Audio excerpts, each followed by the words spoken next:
Shalom Bapak Ibu sidang jemaat yang dikasihi Tuhan. Pada kesempatan hari ini kita bersyukur kita bisa bersama-sama mengikuti ibadah meskipun hanya melalui online ya. Puji Tuhan, tapi pada kesempatan hari ini biarlah ibadah kita boleh kita kerjakan dengan sungguh-sungguh sehingga ibadah kita memuliakan Tuhan. Dan saya percaya Tuhan melawat kita di setiap rumah-rumah kita di mana kita sedang mengerjakan ibadah kita. Puji Tuhan, firman Tuhan pada kesempatan hari ini saya beri tema yaitu mengenai tentang kedewasaan rohani. Ya, tema firman Tuhan hari ini adalah kedewasaan rohani. Bapak Ibu, saudara-saudara sidang jemaat yang dikasihi Tuhan, pemerintah menetapkan bahwa orang dewasa itu usia yang memang dianggap dewasa adalah usia 21. Sebenarnya 17 tahun itu usia seseorang untuk mulai mengarah kepada kedewasaan sampai usia 21. Namun usia yang matang dalam kedewasaan seseorang biasanya ditetapkan pada usia 21. Bapak Ibu sidang jemaat yang dikasihi Tuhan, nah usia-usia inilah yang dianggap usia dewasa, yaitu usia 21.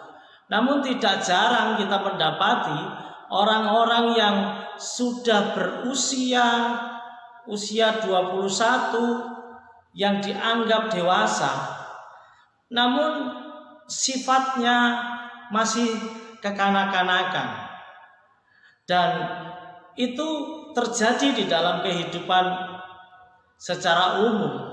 Jadi fisik dan juga usia tidak menentukan seseorang dianggap dewasa, meskipun pemerintah menetapkan fisik dan usia 21 adalah usia yang ditetapkan sebagai usia dewasa. Namun pemikiran maupun kejiwaan seseorang tidak ditentukan oleh besarnya fisik, pertumbuhan fisik maupun usia yang memang dianggap sebagai usia dewasa. Nah, Bapak Ibu saudara-saudara sidang jemaat yang dikasihi Tuhan, pentingnya hari ini kita akan membahas tentang kedewasaan rohani. Mengapa saya hari ini terbebani untuk senantiasa menyampaikan tentang kedewasaan rohani?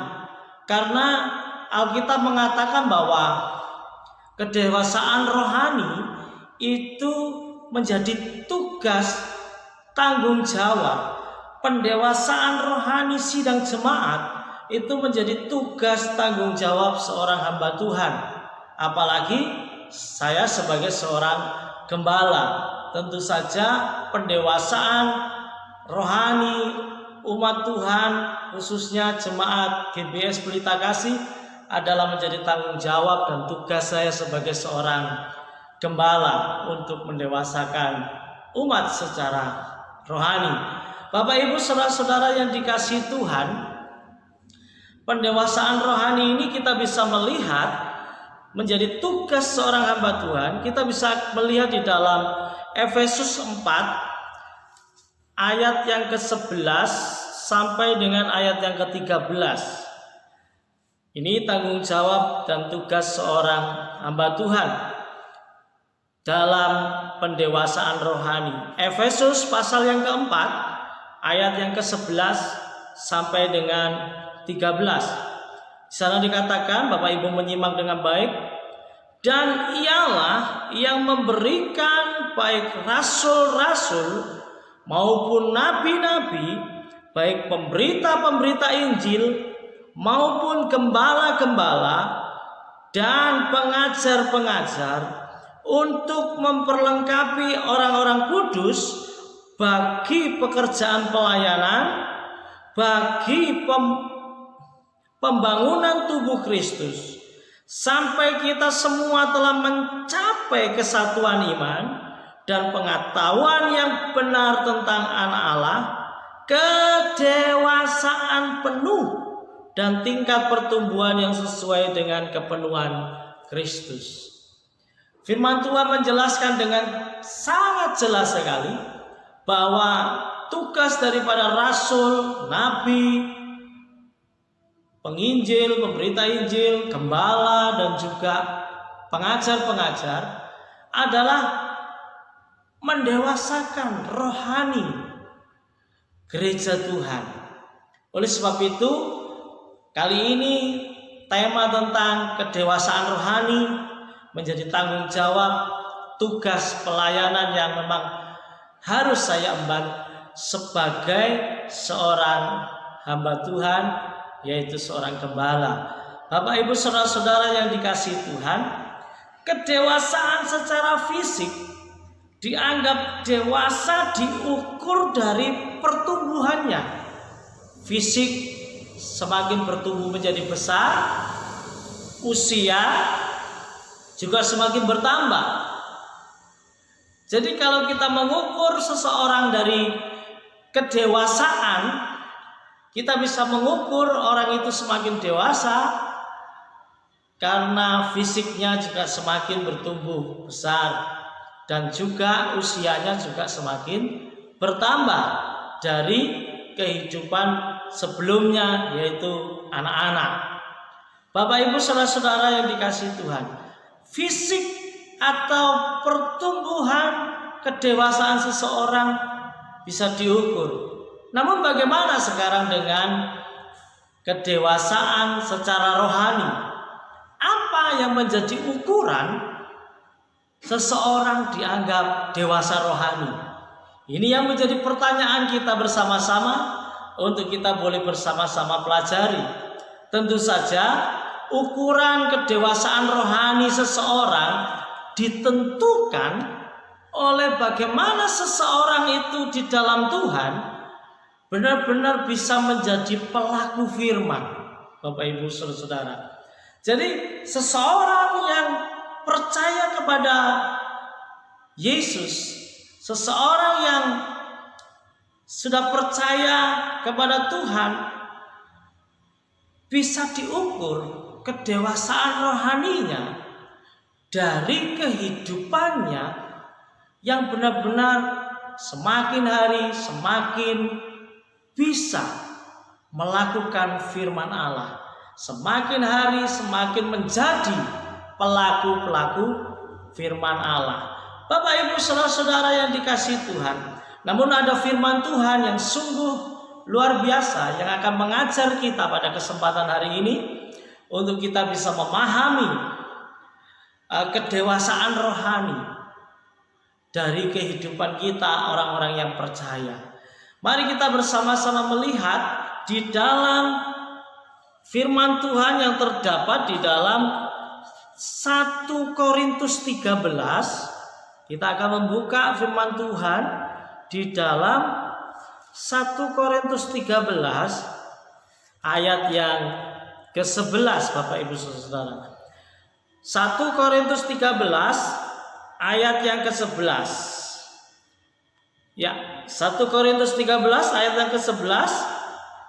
Bapak Ibu menyimak dengan baik. Saya akan membacakannya.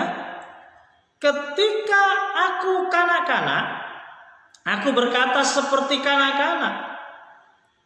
Aku merasa seperti kanak-kanak. Aku berpikir seperti kanak-kanak.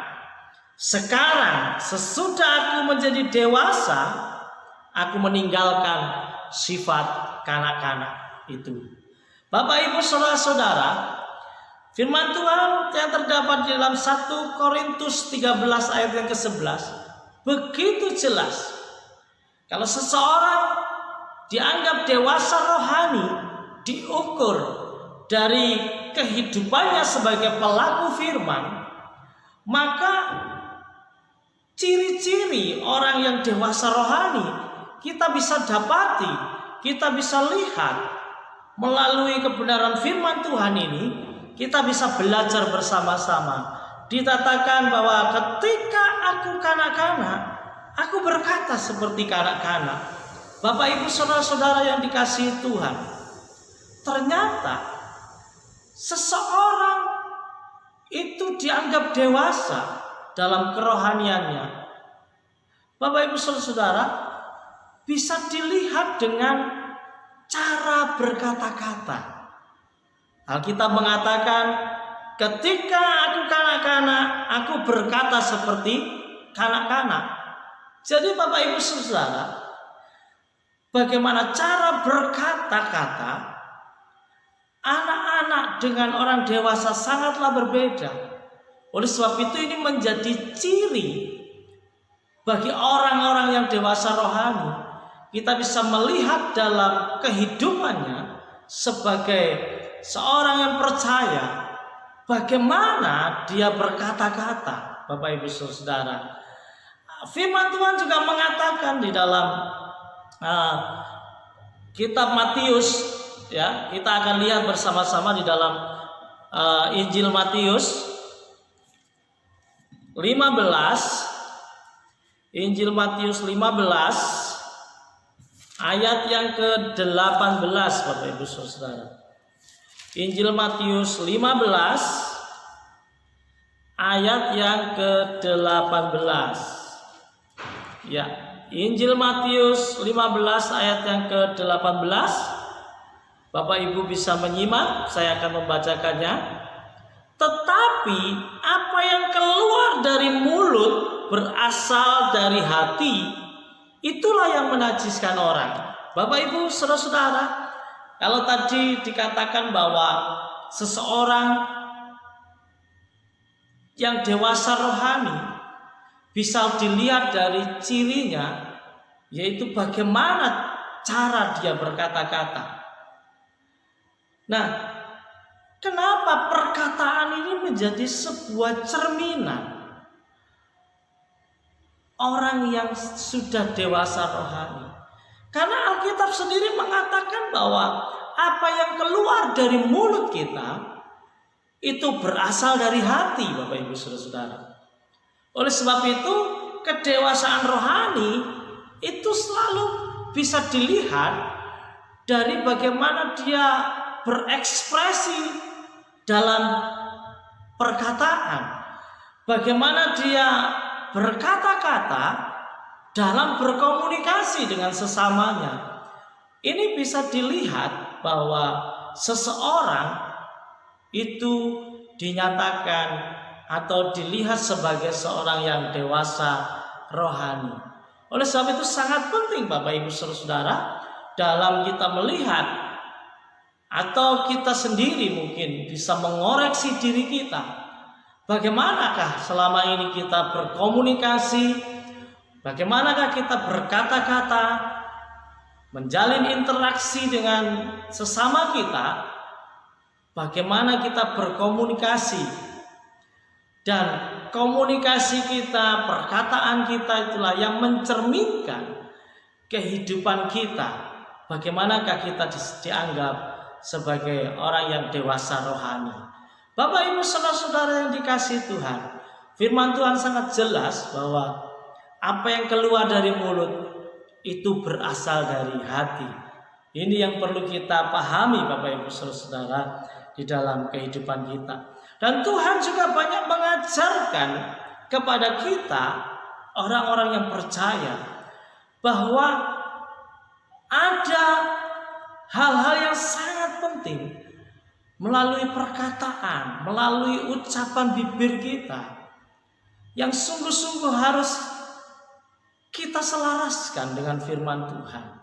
Sebagai orang-orang yang dewasa rohani, tentunya kita semakin hari semakin menyelaraskan diri dalam kita berkata-kata, dalam kita berucap, dalam kita berkomunikasi, sehingga hal itulah yang menentukan bahwa hidup kita benar-benar dewasa. Alkitab banyak mengingatkan kita supaya kita tidak berbicara, berkata-kata, mengucapkan sesuatu dari bibir kita dengan sembrono. Oleh sebab itu ada banyak firman Tuhan kali ini kita akan pelajari bersama-sama. Coba kita akan lihat bersama-sama di dalam Efesus 5 Firman Tuhan yang terdapat di dalam Efesus pasal yang kelima ayat yang keempat, Bapak Ibu Saudara. Efesus pasal yang kelima ayat yang keempat, Bapak Ibu bisa menyimak, saya akan membacakannya. Demikian juga perkataan yang kotor, yang kosong, atau yang sembrono, karena hal-hal ini tidak pantas, tetapi sebaliknya ucapkanlah syukur.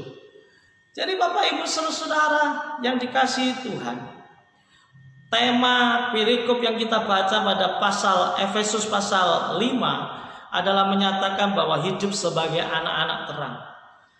Kalau kita orang percaya dan anak-anak terang, perkataan kotor, perkataan yang kosong, perkataan yang sembrono, ini tidak pantas untuk kita ucapkan sebagai orang-orang yang percaya. Dari hal inilah Tuhan mengingatkan kita, sebab ucapan kita adalah cerminan kehidupan kita yang percaya kepada Yesus. Ucapan kita, perkataan kita itu adalah cerminan seseorang itu dianggap diukur dewasa rohani atau tidak. Bapak Ibu Saudara-saudara sidang jemaat yang dikasihi Tuhan, kedewasaan rohani adalah sesuatu yang sangat penting.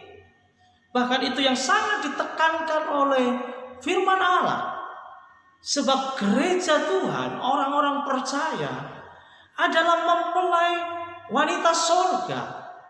Satu saat Kristus akan datang ke bumi ini menjemput gerejanya, dan penjemputan gereja ini seringkali Bapak Ibu Saudara disebut sebagai Kristus menjemput mempelainya.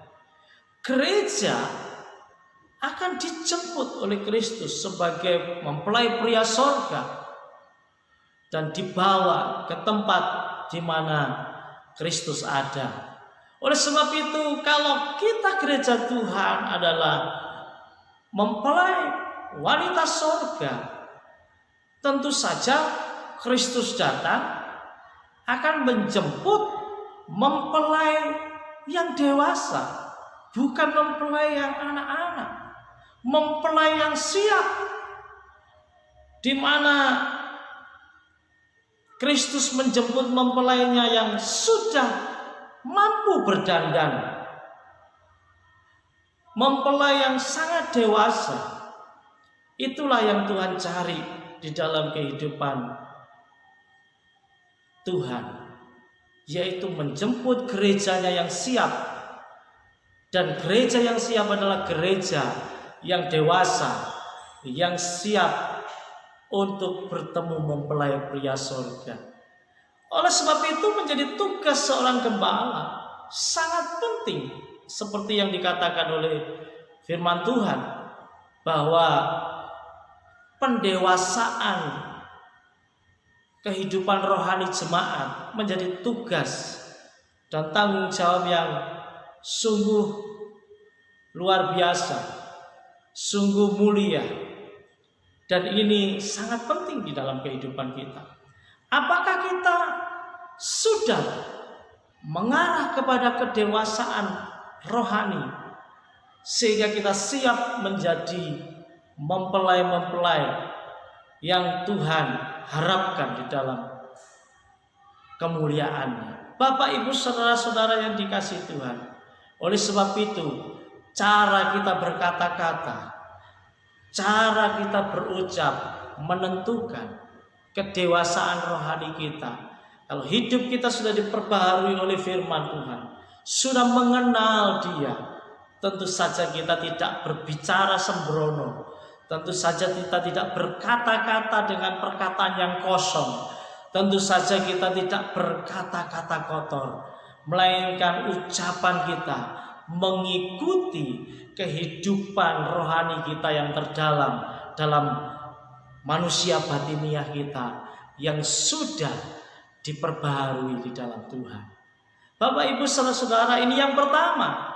Yang kedua, Bapak Ibu saudara, tentang ciri kedewasaan rohani yang kedua. Selain bisa dilihat dari cara berkata-kata, yang kedua adalah melalui perasaan. Dikatakan dalam 1 Korintus 13 tadi, ya, ayat yang ke-11 dikatakan, ketika aku kanak-kanak, aku berkata seperti kanak-kanak. Aku merasa, dikatakan firman Tuhan, seperti kanak-kanak. Yang kedua, bagaimana kehidupan perasaan kita? Ini juga menjadi cerminan seseorang yang dewasa rohani. Bapak Ibu saudara-saudara dan sidang jemaat yang dikasihi Tuhan, apa yang dirasa oleh anak-anak tidaklah sama dengan apa yang dirasa oleh orang dewasa. Anak-anak itu gampang baper, ya, istilah milenialnya sekarang adalah baper, terbawa perasaan, gitu ya. Jadi istilah baper ini, ya, sekarang muncul di dalam kalangan anak-anak muda. Baper, bawa perasaan, gitu ya. Atau mungkin banyak artinya, ya. Namun konteks kita adalah tentang perasaan. Anak-anak memiliki perasaan yang berbeda, Bapak Ibu saudara, dengan orang yang dewasa. Kalau anak-anak di dalam perasaannya adalah ingin, ya, kita bisa melihat contoh bahwa perasaan anak-anak itu selalu membela keinginannya. Perasaan anak-anak itu seringkali dipakai untuk membela kepentingan dirinya, membela keinginan. Nah, sedangkan orang dewasa sangat berbeda. Orang dewasa mampu membedakan antara keinginan dan kebutuhan. Namun anak-anak tidak bisa membedakan. Dalam perasaannya, yang ada adalah membela keinginan, tidak melihat kebutuhan. Entah orang tuanya mampu membelikan atau tidak, anak-anak tidak mau tahu. Anak-anak memiliki perasaan membela keinginannya, ya. Apabila ada temannya yang memiliki mainan baru, perasaan anak-anak adalah membela keinginannya. Dia berani berebut mainan hanya karena dia ingin, ya. Dia nggak mau tahu, bahkan dia meminta orang tuanya belum tentu bisa membelikan. Dia akan merengek, dia akan menangis karena dia tahu yang ada dalam perasaannya adalah hanya keinginan. Namun orang dewasa mampu membedakan apakah itu keinginan, apakah itu kebutuhan dalam kehidupan sehari-hari. Bapak Ibu saudara-saudara, ini yang sangat penting untuk kita pelajari. Ya, sebagai orang yang dewasa kita tidak boleh baper, gitu ya, tidak boleh terbawa perasaan, ya.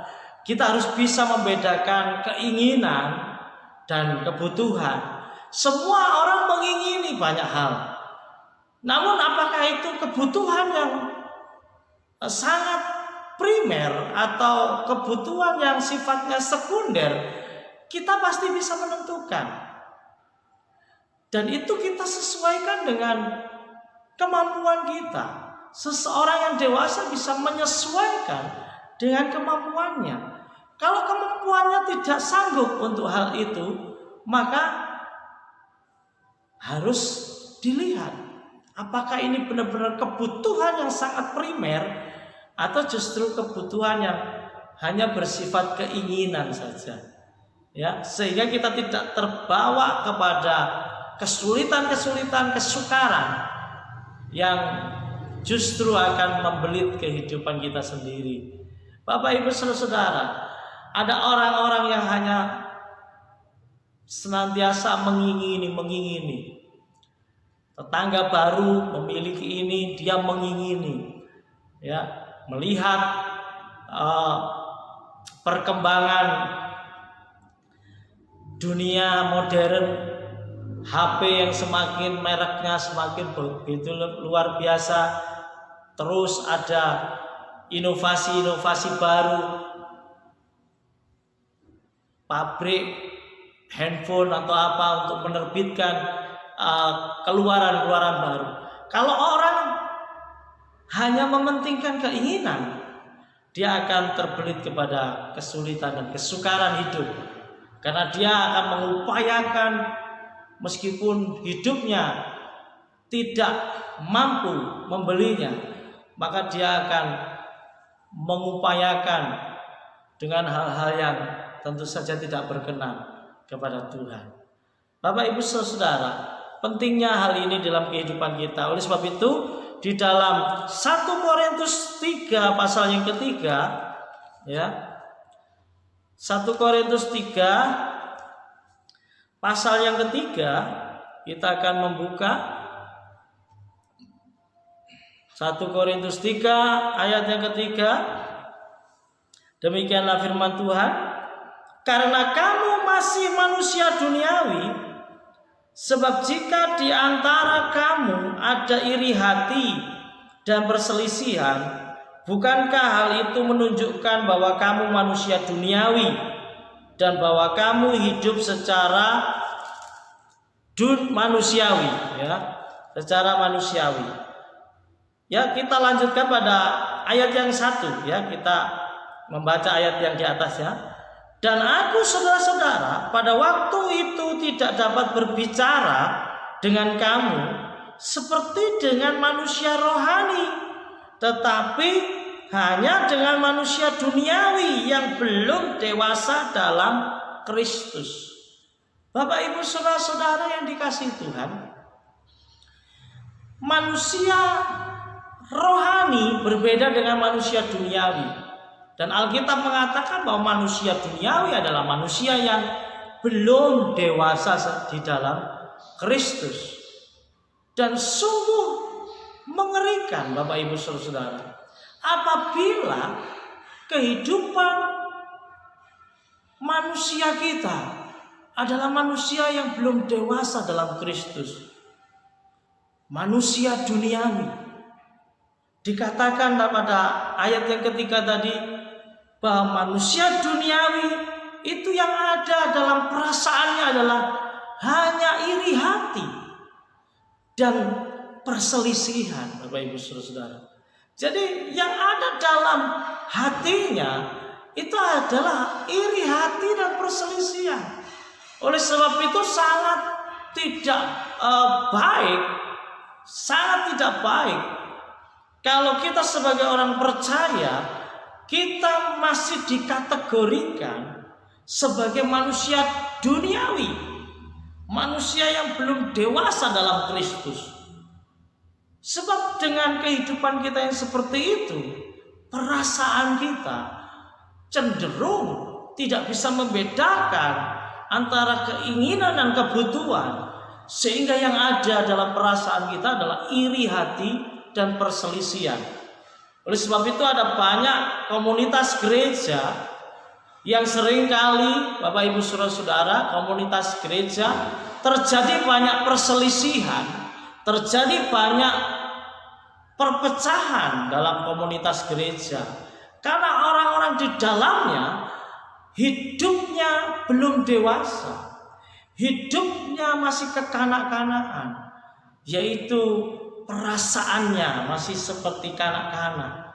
Tetapi manusia rohani, manusia yang dewasa dalam Kristus, dia mampu membedakan antara keinginan dan kebutuhan, dan perasaannya dipenuhi oleh pengenalan akan Kristus.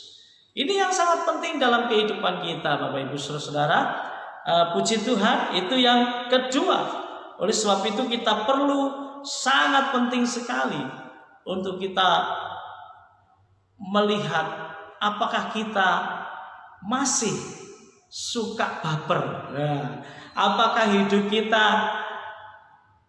kita koreksi bersama-sama? Apakah saya masih sering muncul iri hati? Apakah saya masih sering dalam hidup saya tidak suka dengan unity, kesatuan, tapi yang ada adalah suka merusak kesatuan itu sendiri? Itu terbukti bahwa hidup kita masih sangat belum dewasa di dalam Tuhan. Tetapi orang yang dewasa, dia sangat menghargai unity. Dia hidupnya mampu mengcounter rasa iri hati, karena di dalamnya, dalam perasaannya ada self control, penguasaan diri di dalam hidupnya, sehingga hidupnya terus terjaga dengan perasaan yang memang benar-benar dikehendaki Tuhan, yaitu memiliki perasaan seperti Kristus. Puji Tuhan, nasihatnya kita akan lihat bersama-sama di dalam Yakobus 3. Kita melihat firman Tuhan di dalam Yakobus 3 ayat yang ke-14, Bapak Ibu Saudara. Ya. Yakobus 3 ayat yang ke-14 dikatakan, jika kamu menaruh perasaan iri hati dan kamu mementingkan diri sendiri, janganlah kamu memegahkan diri dan janganlah berdusta melawan kebenaran. Bapak Ibu saudara-saudara yang dikasihi Tuhan sidang jemaat, mari kita bawa perasaan kita terus dipenuhi oleh Kristus, dipenuhi oleh firman Tuhan, sehingga kita mampu mengcounter perasaan kita. Kita mampu untuk mengontrol perasaan kita, sehingga kita tetap bisa tinggal di dalam kebenaran. Bapak Ibu saudara, ya, dikatakan di sana kita tidak berdusta melawan kebenaran, melainkan hidup kita cenderung tunduk, taat kepada Tuhan, dan kita sungguh menjaga kehidupan hidup takut akan Tuhan. Yang ketiga, Bapak Ibu saudara, ciri orang yang dianggap dewasa rohani juga bisa diukur dari cara berpikir, sebagaimana yang dikatakan oleh firman Tuhan dalam Korintus tadi, 1 Korintus 13 ayat yang ke-11. Di sana dikatakan, ketika aku kanak-kanak, aku berkata-kata seperti kanak-kanak, aku merasa seperti kanak-kanak, aku berpikir seperti kanak-kanak. Jadi Bapak Ibu saudara, ukuran kedewasaan rohani yang ketiga, kita bisa melihat bagaimana seseorang itu bisa memiliki cara berpikir yang dewasa. Jadi orang yang dewasa bisa diukur, dilihat dari bagaimana dia memiliki cara berpikir. Pikiran anak-anak adalah memikirkan kepentingannya sendiri, Bapak Ibu saudara. Bagaimana supaya saya senang? Itulah pikiran anak-anak. Dia selalu memikirkan bagaimana supaya saya senang, saya menang, dan saya mementingkan diri sendiri atau egois, ya, egoisme. Oleh sebab itu anak-anak seringkali berebut mainan dan tidak mau tahu di sekelilingnya. Dia tidak malu bertengkar, hanya berebut mainan di depan orang banyak. Itulah anak-anak. Karena cara berpikir anak-anak adalah bagaimana supaya saya senang, bagaimana saya menang. Meskipun mainan itu bukan miliknya, ketika dia mengingini, dia berpikir dia harus memilikinya. Bagaimana saya senang, saya menang. Itu pemikiran anak-anak, cara berpikir anak-anak. Namun orang dewasa tidak seperti itu, Bapak Ibu saudara. Cara berpikir yang dewasa adalah cara berpikir yang dikuasai oleh Kristus, pikiran-pikiran seperti pikiran Kristus, Bapak Ibu Saudara, ya. Oleh sebab itu kita harus berhati-hati. Tuhan mengingatkan kita tentang pikiran. Pikiran ini menjadi pusat pertempuran dalam kehidupan sehari-hari. Orang yang dewasa rohani tentunya adalah orang yang selalu mengingat firman Allah untuk dipraktekkan dalam hidupnya, sehingga pikirannya terkendali. Pikirannya selalu terkendali, terpusat, terfokus hanya kepada kehendak Kristus dalam firman-Nya. Nah, pikiran seperti inilah pikiran yang dewasa. Oleh sebab itu ketika kita menjaga hidup kita, menjaga kerohanian kita, sangat penting juga untuk kita selalu menjaga pikiran kita. Karena pikiran ini medan pertempuran. Pikiran adalah pusat pertempuran. Bagaimana Hawa ketika jatuh ke dalam dosa karena pikirannya dikecoh oleh iblis. Coba kita akan lihat bersama-sama ya di dalam 2 Korintus 11. 2 Korintus 11. Firman Tuhan yang terdapat dalam 2 Korintus 11, Bapak Ibu. Ya, 2 Korintus 11 ayat yang ketiga. Coba kita akan lihat. 2 Korintus 11 ayat yang ketiga, demikianlah firman Tuhan. Tetapi aku takut kalau pikiran kamu disesatkan dari kesetiaan kamu yang sejati kepada Kristus.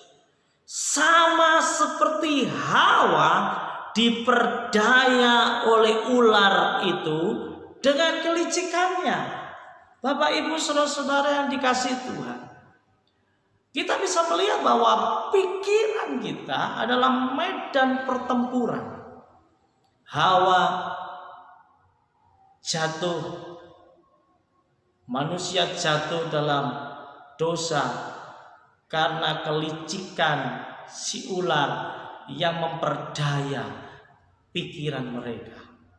Oleh sebab itu pikiran bisa disesatkan, pikiran bisa dibutakan oleh ilah zaman ini. Mari kita jaga pikiran kita, Bapak Ibu saudara-saudara. Kita akan melihat di dalam 2 Korintus 10. Coba kita akan lihat 2 Korintus 10 ayat yang kelima.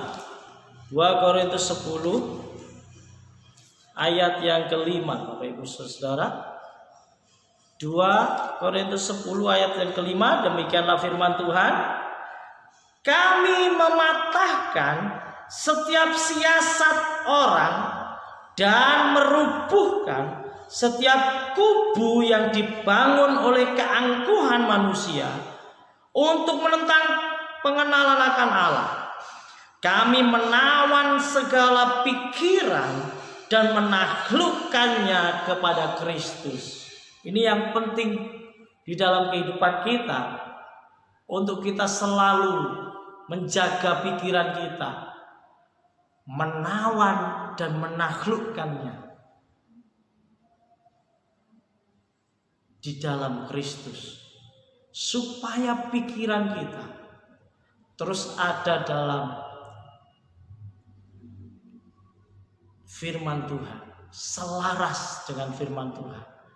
Dan saya percaya kehidupan dewasa rohani kita bisa dapati di dalam kehidupan seseorang kalau seseorang itu bisa menaklukkan pikirannya di dalam Kristus.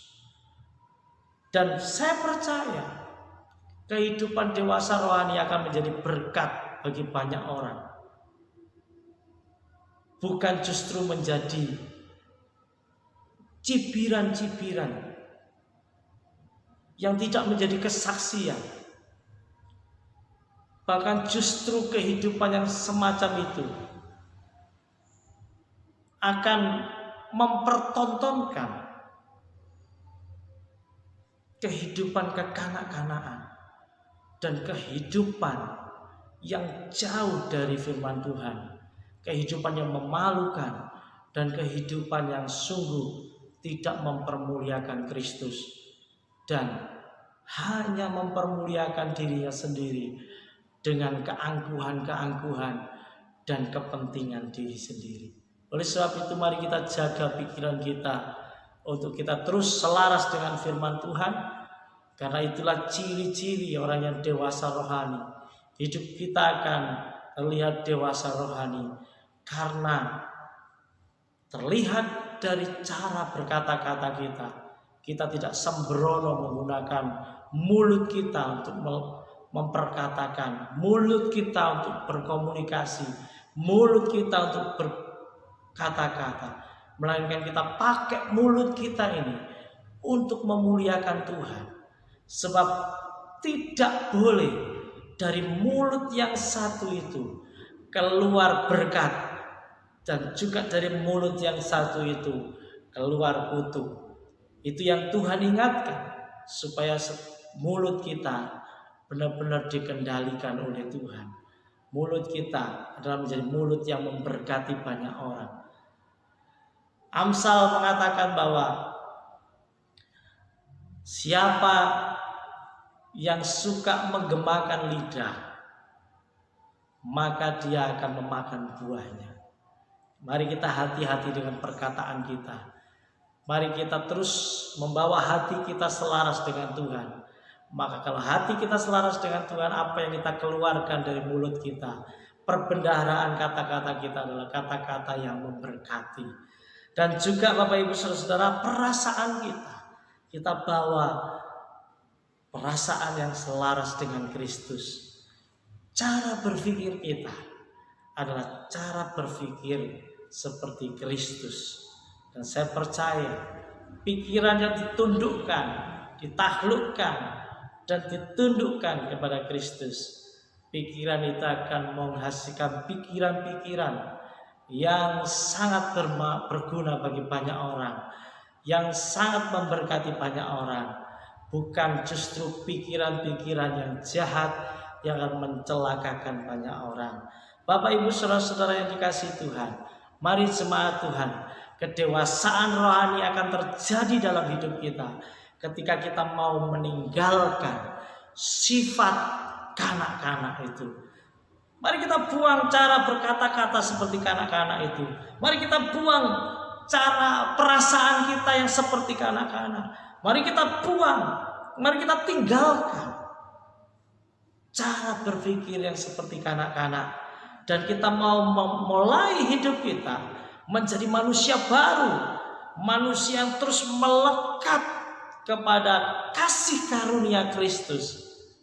Dan saya percaya pertumbuhan rohani sebagai orang-orang yang melekat kepada Tuhan, sebagai ranting-ranting yang terus melekat kepada Tuhan, pertumbuhan rohani akan terjadi dan buah-buah roh akan keluar dari kehidupan orang-orang yang melekat kepada Kristus. Dan saya percaya buah-buah roh itu akan memuliakan Bapa di surga, meninggikan Yesus, dan kita bisa berkata, biarlah Yesus semakin bertambah dan aku semakin berkurang. Puji Tuhan, Bapak Ibu sidang jemaat yang dikasihi Tuhan, inilah firman Tuhan yang bisa saya sampaikan. Biarlah kita mau menjadi manusia-manusia yang dewasa rohani untuk kemuliaan Bapa di surga. Puji Tuhan, firman Tuhan tidak saya perpanjangkan, dan amin. Tuhan Yesus memberkati kita. Haleluya. Puji Tuhan, jemaat Tuhan, kita sudah mendengarkan firman Tuhan. Firman Tuhan mengajak kita untuk hidup dewasa, memiliki kedewasaan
Bahkan sebagaimana firman-Mu mengajar kami mau Tuhan hidup sungguh-sungguh di hadapan-Mu dengan cara berkata-kata yang menjadi berkat bagi banyak orang, memiliki perasaan Kristus. Bahkan kami memiliki cara berpikir yang kudus dan memuliakan nama-Mu Tuhan. Kami mau tinggalkan cara berpikir kekanak-kanakan, dan biarlah Roh Kudus menolong kami untuk kami melangkah kepada pertumbuhan iman dewasa dalam Engkau Tuhan. Terima kasih buat firman-Mu. Dan pada kesempatan hari ini kami juga berdoa, hamba-Mu berdoa untuk setiap jemaat-Mu yang ada di rumah-rumah, yang saat ini mengikuti ibadah secara online. Kami percaya, hamba-Mu percaya Engkau bermelawat mereka, hadirat-Mu ada di tengah-tengah mereka. Ubahlah hidup kami, Tuhan. Tolonglah kami, ya Roh Kudus. Lawat setiap umat-Mu yang ada di rumah-rumah, dalam setiap pergumulan hidup mereka, Tuhan. Engkau sungguh Tuhan yang tidak pernah meninggalkan mereka. Di tengah badai hidup sekalipun, Tuhan, Engkau tetap menemani setiap kami, Tuhan. Oleh sebab itu hamba berdoa di tengah-tengah masa pandemi ini, hamba tetap berdoa untuk seluruh sidang jemaat. Tuhan lindungi, Tuhan bungkus yang sakit, Tuhan sembuhkan, yang lemah Tuhan kuatkan, yang ada dalam pergumulan hidup. Hamba berdoa Tuhan memberikan kemenangan demi kemenangan dalam hidup mereka. Tuhan tolong mereka satu persatu. Engkau tahu setiap pergumulan hidup seluruh sidang jemaat. Tuhan, Engkau yang akan menjadi penolong buat mereka. Engkau yang senantiasa ada bersama-sama dengan kami, sebab Engkau Tuhan Immanuel. Terima kasih Tuhan. Terima kasih Bapa.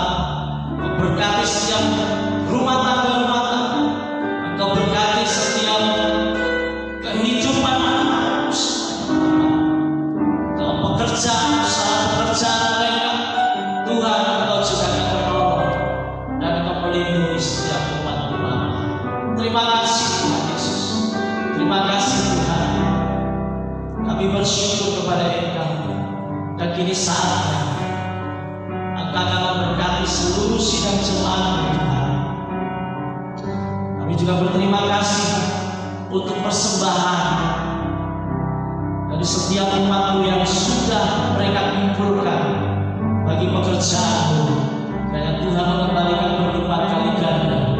Engkau juga akan memberkati kehidupan mereka Tuhan, sebagaimana janji-Mu kepada kami semua. Dan saat ini Engkau akan memberkati seluruh sidang jemaat-Mu, jemaat yang dikasihi Tuhan. Mari kita mengangkat tangan kita bersama-sama. Jemaat yang ada di rumah-rumah, mari kita angkat tangan kita bersama-sama. Ini Tuhan akan memberkati setiap hidup kita bersama-sama. Jemaat yang dikasihi Tuhan, kini terima segala berkat dari Bapa, kasih karunia dari Tuhan Yesus Kristus, di dalam persekutuan Roh Kudus-Nya dicurahkan atas kita, memberkati pribadi lepas pribadi, memberkati setiap kehidupan keluarga dan rumah tanggamu, memberkati setiap usaha pekerjaanmu, sekolah dan cita-cita dan masa depanmu dibuat berhasil dalam nama Tuhan Yesus. Segala berkat jasmani dan rohani dilimpahkan kepada kita sekalian, sehingga kita menjadi jemaat yang dewasa di dalam kepenuhan Kristus. Terima segala berkat ini, berkat di dalam nama Tuhan Yesus Kristus. Semua yang